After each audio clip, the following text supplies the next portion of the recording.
Support for Arts Weekly is provided by PBS 39, the Our Foundation, Martin Tierney, and the Community Foundation of Greater Fort Wayne.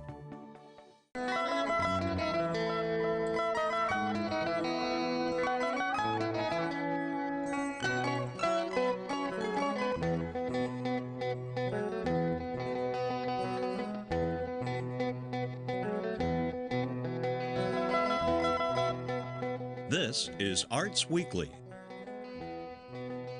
Arts Weekly is produced in cooperation with the College of Visual and Performing Arts at IPFW, offering degrees in fine arts, music, theater, and visual communication and design.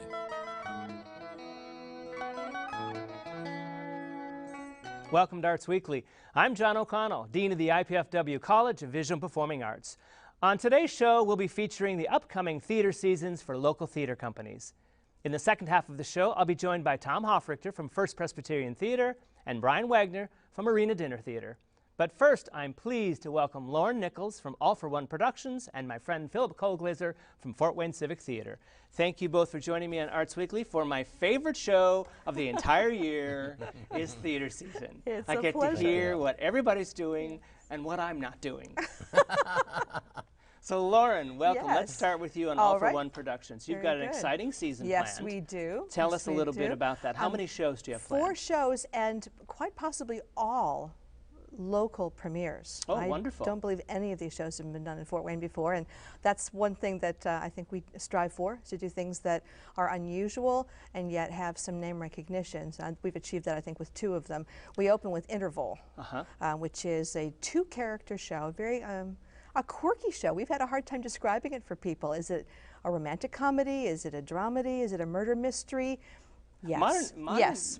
Modern drama has that dilemma all the time, I think, sort of contemporary plays. So it's a very intriguing single-set show. It revolves around a couple who meet at random in a park in New York City in January, and then follows them as they begin to intentionally rendezvous after work all the way through June. So set's a bit of a challenge too. Right, exactly. You have to go from January, winter to spring, yes, June. And costume changes. And costume changes, many short scenes. Yeah, for 2 people. So we're excited. Is it cast? Oh, yes. It was cast before we announced the season last spring. I was looking for a vehicle for my friends, Sam and Sarah Ward. They're Huntington grads in theater, and Sam is now the director of worship arts at Emmanuel Community Church, a very large church. They do some pretty innovative theater there as well. Sam has directed for us. He directed our production of Young Lady from Rwanda several years ago. Sarah has acted with us and written for us in the past when we were mainly doing repertory. But we've been talking for the last several years about a vehicle for them to do together. And did they find this script? I found it, and as it happened, they had it in their drawer too. Oh, okay. So we all read it again together and said, yes, this is a good one. So wonderful. They've been having fun, and I've been having fun watching them. So and what are the dates of that? It opens September 19th. It runs just 1 weekend. It is around the corner. Oh yeah, we've been in rehearsal since the beginning of August. So okay, my summer was over a long time ago. Great, great. And your next production? My next production is Laura Ingalls Wilder Christmas. This is an interesting one in that it is set in the time period that people think of from the Little House books, and yet it actually depicts a 2-year period that she opted never to write about in her children's books because it was such a difficult time. Her mother lost an infant son, their property failed. It was one of the many times that famine and other calamities drove them off of the homestead that they were on, and they lived in town for a while. Town, by our standards, it would be, village, but for them it was like the hubbub of a city, and they weren't really sure how to cope.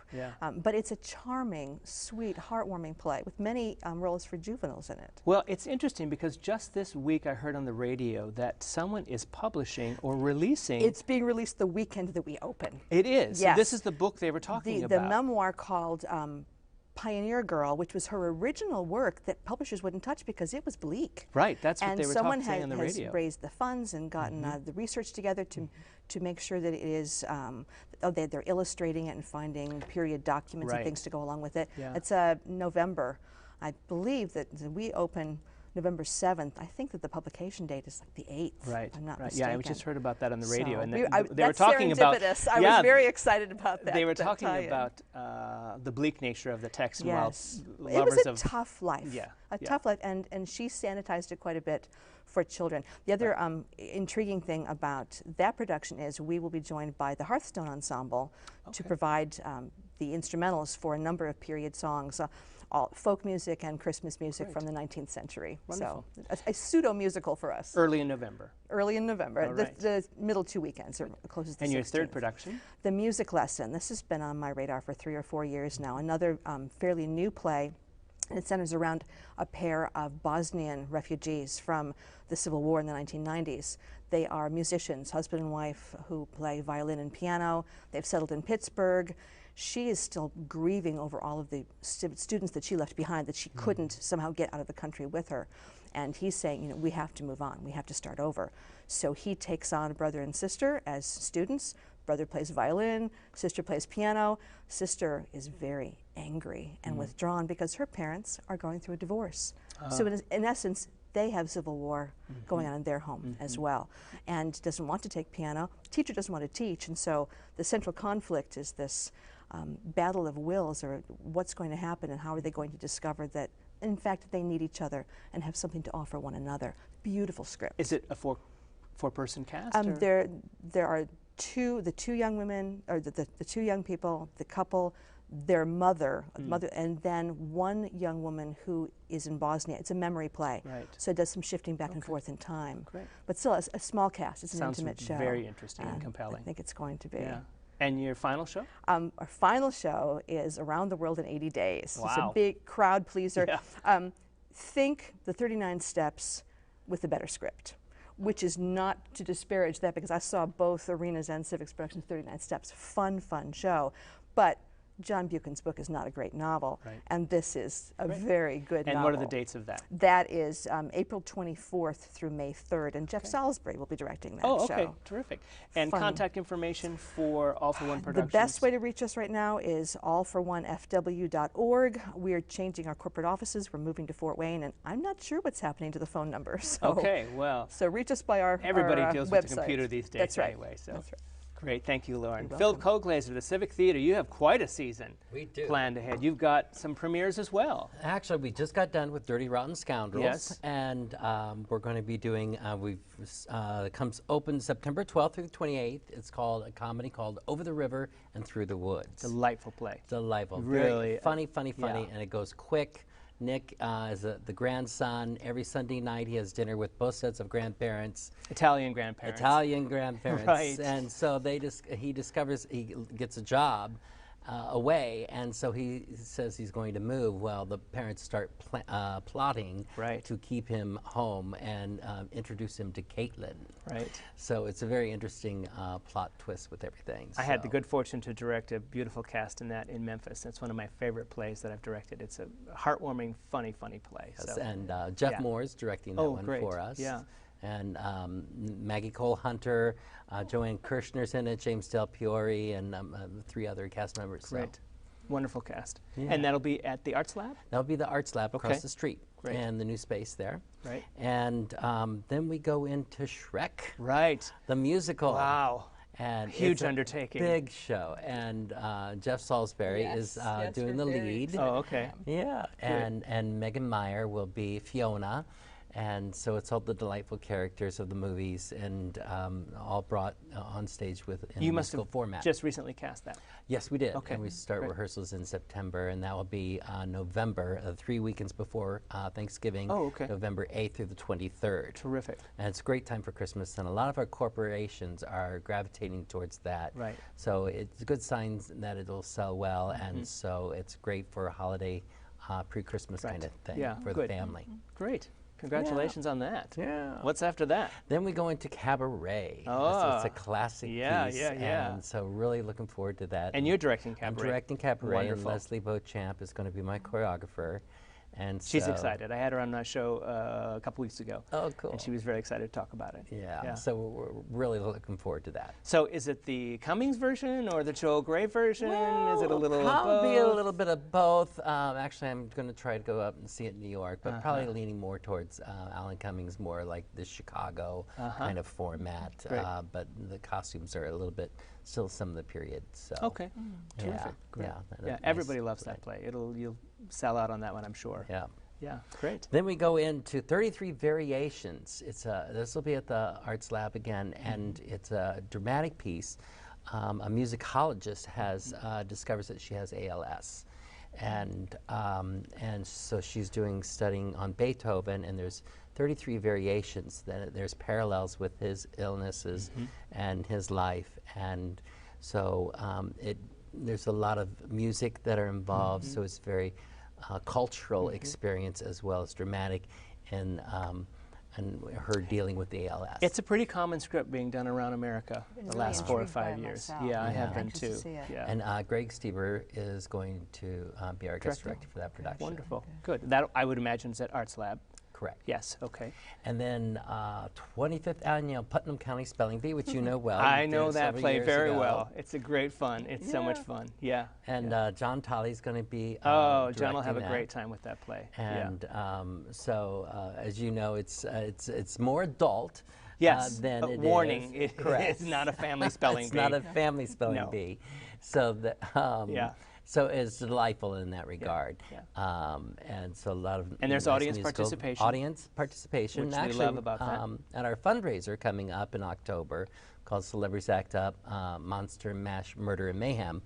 We're going to be auctioning off some of those roles. Oh, good. So, Yeah. so if you come to the event, you'll have a first chance to be in 25th Annual Putnam County Spelling Bee in May. Great. And so with our fundraiser in October, we have Melissa Long playing Inga. We have Andy Beckman from WMEE. Who else? Mary Bell, who's head of Wells Fargo Bank. Tony Wolf from Wolf Mattress. Larry Wardlaw. Dr. What's the date of Guero. that? That's October 11th. Okay. It's hysterical script. And what's the contact information for the Fort Wayne Civic Theater? For the Civic Theater is 422-8641, or the box office number there is 422-4226. Right. And then we end the season with the 6th Annual Northeast Indiana Playwright Festival. Which is- Deadline for scripts this September 1st. So, Monday. Yep. Okay, get your scripts in. Too late Terrific. to start writing. Well, congratulations on exciting seasons for both of you and lots of premieres Yes. for, Yep. for both Good for theaters. Fort which I'm Wayne. good for Fort Wayne, absolutely. Oh, we've got a great Yeah. theater community. I'm very proud to be part of it. So, congratulations, and I look forward Thank to you. your season. Thanks for Thank having you us for on. joining me. Please take this minute to view our performance calendar of what's coming up, and I'll be right back with Tom Hofrichter and Brian Wagner.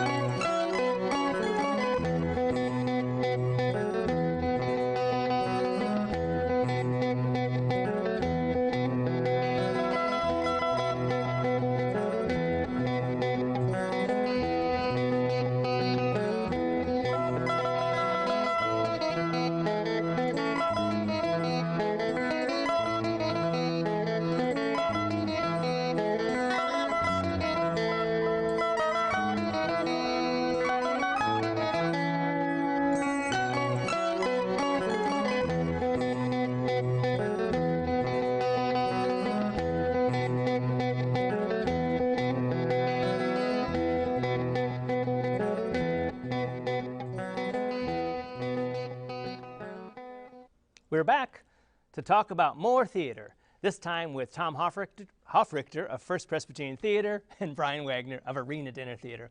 Welcome, gentlemen. Thank you. I've never had problems with Tom Hofrichter in my life with that name. Flows off the tongue. It throws off the tongue easily, yeah. Gentlemen, welcome. Thank you. Again, as I said earlier, my favorite show of the entire year, talking about theater in Fort Wayne. You guys have great seasons planned. And let's start with Brian. Let's talk about Arena Dinner Theater. Okay. What do you have on the docket? Well, our first show of the season closed last Saturday, so that was Fort Wayne premiere of the musical Violet under the direction of Jake Wilhelm, which was very successful for us. We were Good. very pleased to do that. Ruben Albaugh will be directing our next show, which goes into rehearsals next week, and that is Agatha Christie's The Mousetrap. Great classic. It's one of our most requested shows. Is it really? Yes, it is. This is the 5th time in the history of the theater since 1974 that we've done it. Well, so. it requires kind of a big set. Yes, I mean, it there are does. doors and things happening. I directed it one time, and it was daunting with the sort of things that have to happen on the set. Yeah, but our set crew is at work right now, actually. So yeah, getting that English mansion up. Yep. Great.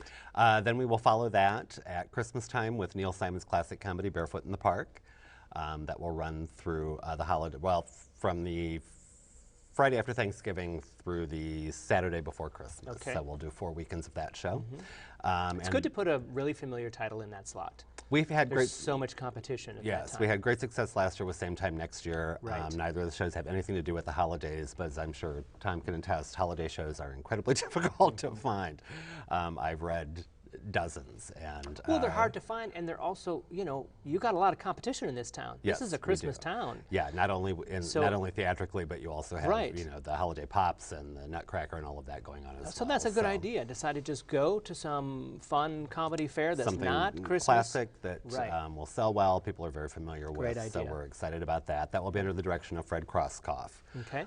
Then I will be directing the next show that will open in January. And again, it's a Fort Wayne premiere of a very funny, very black comedy called The Smell of the Kill. Which I have to say, I know most titles. Tom, have you heard of The Smell of the Kill? Nope, I have I never. haven't. Where did you Who dig wrote this it? up I from? came across it just going through a company's catalog. Okay. And it's a very funny, well, there are 6 characters, 3 men, 3 women. And the men you never actually, they have scripted dialogue, but you never actually see them. Okay. They're off stage in another room of the house. And the women are presented with the opportunity accidentally to kill their husbands. Oh. So I can't tell you a whole lot more than that, Okay, but it's fine. a very The author, do you new, very remember? funny, not off the top of my head. Okay. Yeah. And when is that? That will run in January. Okay. And then we follow that with, again, another new Fort Wayne premiere, Christopher Durang's Vanya, Sonia, Masha, and Spike, Right. under the direction of Mr. Christopher J. Murphy. He does a show for script us for once him. a year. Yes, it'll be a great script for him. And so we're very excited to bring that. Tony Award-winning show 2 or 3 years ago for Best New Play. So we're very excited to premiere that. Then we Again, another play that's being seen around the country a lot. It's on everybody's roster, this play. Yeah. And then rounding third, 2-character play, two men that I believe First Press has done before. We did it about 5-6 years Yeah. ago. Again, not a title I'm really familiar with. It's a very funny play about 2 men that are Little League coaches, and they take a very different view of how to coach a Little League team. Okay. And it's a very funny script, and that will be under the direction of Carol Howell-Wasson. And then we will close out the season with Del Shore's Daddy Stein, who's got the will under the direction of Lord, Ross Grimm. Lord, a laugh riot. And again, Again, I would probably guess that's not family fare completely. Not completely. Maybe PG-13. Not yeah, that okay, one. yeah. The Smell of the Kill as well, and then definitely Vanya, Sonia, Masha, and Spike is not going to be a show for everyone. For everyone, but, right. but that's all listed on our website, all that information. Right. So And we remind everyone that at Arena Dinner Theater, you get dinner. yes, you do. This is an entire evening. Yes, entire evening. It's we not have snacks. It's no, not a we dessert. have a It full is- cash bar, dinner, and the theater. So Right, at a wonderful location downtown in West. 719 Rock Hill, yes, down in Yeah. the West Central District. Fantastic. So. Contact information, I don't know if that still was up yet. Let's get that contact arenadinnertheater.org is our website. You'll find a great deal of information on there, and our box office number, although I don't have my glasses on, I think I have it memorized, is 424-5622. Very good. There we Very go. good. Okay. Your glasses. You got it right. Tom and I could have helped. We both could have leaned in and read it for you if you couldn't see it. No, I was pretty sure I had it. We would have gotten that for you. Well, I just want to say that since you've taken over Arena Dinner Theater, Brian, I'm very excited by the seasons that Thank the you. board is deciding on, and a lot of new material and you know, challenging stuff, I think, for some of your audience. Some of it has been, yes. You know, I mean, not to disparage anybody in the past, but when I first arrived here, I didn't expect Arena to do the kind of stuff that Tom likes to do, which is cutting edge. Yeah, which for me is bad. You're starting to steal my show. Exactly. Right. The Durang piece, the Sasha Spike. Oh, Yes, right. I was looking seriously at that, and I was real surprised. Phil was looking when at I that for saw next it. season Yeah. as well. And so you just hogged it up. I'm Well, glad I've we- stolen I'm glad a we couple jumped on shows the from. rise. I know how that goes. Oh, well. So we've got competition. That's good. That's true. Tom, tell us about First Presbyterian Theater, one of my favorite spaces in town. We are starting in about a week with a show called The Foreigner, which I remember when I read this maybe 30 years ago. It's one of the first plays I ever read where I could not stop laughing. Yeah. It is one of the funniest scripts I've ever come across. Absolutely. And Chris Murphy, who's directing the Durang piece and directs around town, is directing it. Jim Nelson, one of the funniest actors in town, is playing Charlie. The setup is there's this two gentlemen from England. One is a military man, one is his buddy who's having trouble because his wife has left him and he feels like a loser. They bring him to this Georgia fishing lodge. And Charlie, the foreigner, the introvert, says, "Don't leave me alone, don't leave me alone." So his buddy tells everybody he doesn't speak English, so just leave him alone. So of course, everybody tells him everything, that their deepest, darkest problems. Right. And the clan, who's basically taking over the fishing lodge, tells him all their plans. And it has one of my favorite lines ever. Oh man, I'm going to forget it. Look for the bees when the bees come down, or something like that. I actually played the role for about 6 months in dinner did you? theater. Oh, It's yeah. terrific. It's a great terrific show. I just a sidebar. The other famous Larry Shue show is The Nerd. Yes. And not quite as good as The Foreigner, I'll have to say. I directed The Nerd for the Oklahoma Shakespeare Festival and spent the first 2 weeks begging the artistic director to please change it to The Foreigner. please get me The Foreigner. But we weren't able to do that. So. Foreigner's harder, tougher set. Actually, I spent most of the morning hanging dead animals in the theater. Oh, yeah, so. right, exactly. Yeah. But we're going to change pace pretty significantly for October. It's a script called A Lesson Before Dying, which was an Ernest J. Gaines novel written like 93 or so. He wrote the autobiography of Jane Pittman. This was a book that was on Oprah's book club. It is an amazing piece of writing. And A premiere, I would think. Romulus Linney, premiere in Fort Wayne, I would guess. Romulus Linney did the adaptation, and it's a beautiful, beautiful play about a young man who is 18, 19 years old. He's in the wrong place at the wrong time. He's a young African-American man. A white man store owner gets killed. The young black man gets convicted and sentenced to death for a crime he did not do. In order to try to get him off the death penalty, his lawyer basically says, "You can't execute this kid. He ain't no better than a hog." I mean, it goes back to the whole history of our country that black people aren't really human beings. I mean, it goes the 3/5 compromise. What was that except saying that they're not really men? And so the school teacher who's been sent away and educated, his aunt demands that he teach this young man to be a man before he dies. It's beautiful, just a beautiful Are you script. directing? Yeah. Oh, good. Yeah. That's wonderful. Exciting cast. Innes Brown is playing that young man, Junie McGraw, who was in our Othello last year. He wasn't Othello, but he was in Othello. I got some great folks. Kathy Conley, who I love working with. So. Great. A lot of fun. For Christmas, what we decided to do, I'm with you, it is so hard finding a good Christmas script. So we've got an old, I shouldn't say old, we've got a retired high school music teacher who basically finds a lot of interesting music. Jack Canty writes comedy sketches, and we put together a review. We're calling it the Christmas Potpourri. What is it? Songs and Stories for the Season. So And I think you've been successful with this format in we the did past. pretty well last year. Last year was the first time I had ever tried something like that, and I think we've learned from our mistakes. It went well last year, but I think it will go better this year. Wonderful. Yeah, I think it'll be quicker. We're talking about keeping it at a laugh-in pace, you know, boom, boom, boom. There's going to be, since Jim was a choir director, I think we had too many ensemble pieces last year. There'll be more solos. The music, I think, and the will be dates more of that accessible. are? And Christmas, it opens like December 4th And then after to that, the we're 20th. moving into?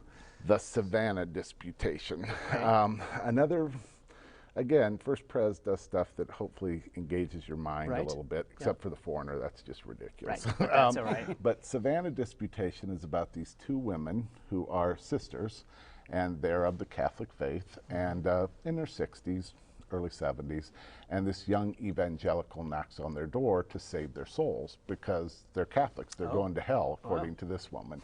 And so the older sister decides, I'm going to get the priest over and put that little girl in her place. And so the four of them get in a room and have these religious discussions. And it's amazing how people who claim to be Christians can have such different opinions on what's going on. And who's directing that? I will be. Oh, terrific. And the dates of that are? January 8th through the 24th. Okay. Not cast yet. All right. And then we moved to our Shakespeare Right. this year, which Shakespeare's Merchant of Venice. Jack Canty will be directing. He's working on an adaptation. Okay. That kind of came about. I saw production of it a year and a half, 2 years ago, where after the fourth act, where Shylock is just treated horribly, and then the fifth act becomes kind of this Neil Simon comedy. And we decided we definitely had to change that. So I'll be playing Shylock, and then we'll close the season with Nonsense. And what is the contact information for First Presbyterian Theater? FirstPresbyterianTheater.com. And you can find us on the internet, 422-6329. Thank you both for joining me. I look forward to your seasons, as always. A little bit of fun and dinner and some Merchant of Venice. I look forward to it. I'm John O'Connell, Dean of the IPFW College of Visual and Performing Arts. Next time on Arts Weekly, we'll be talking about more great theater in our area. Tune in to meet Craig Humphrey to talk about the IPFW Department of Theater's production of The Fantastics. Then Rachel Montragan from the Wagon Wheel Theater in Warsaw will tell us all about Rent and their upcoming season. For up-to-the-minute arts updates, you can find us on Facebook, Twitter, and YouTube. And be sure to join us here Thursday evenings at 7:30 on PBS 39. Thanks for watching Arts Weekly.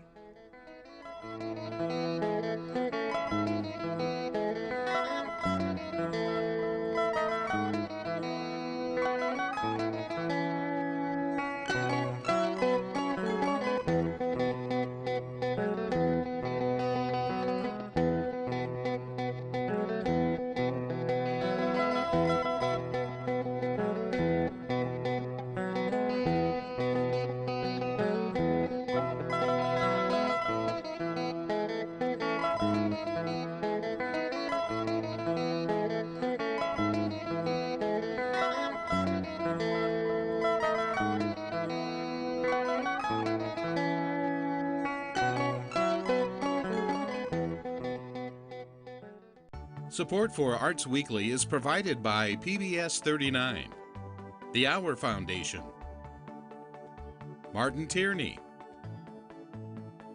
and the Community Foundation of Greater Fort Wayne.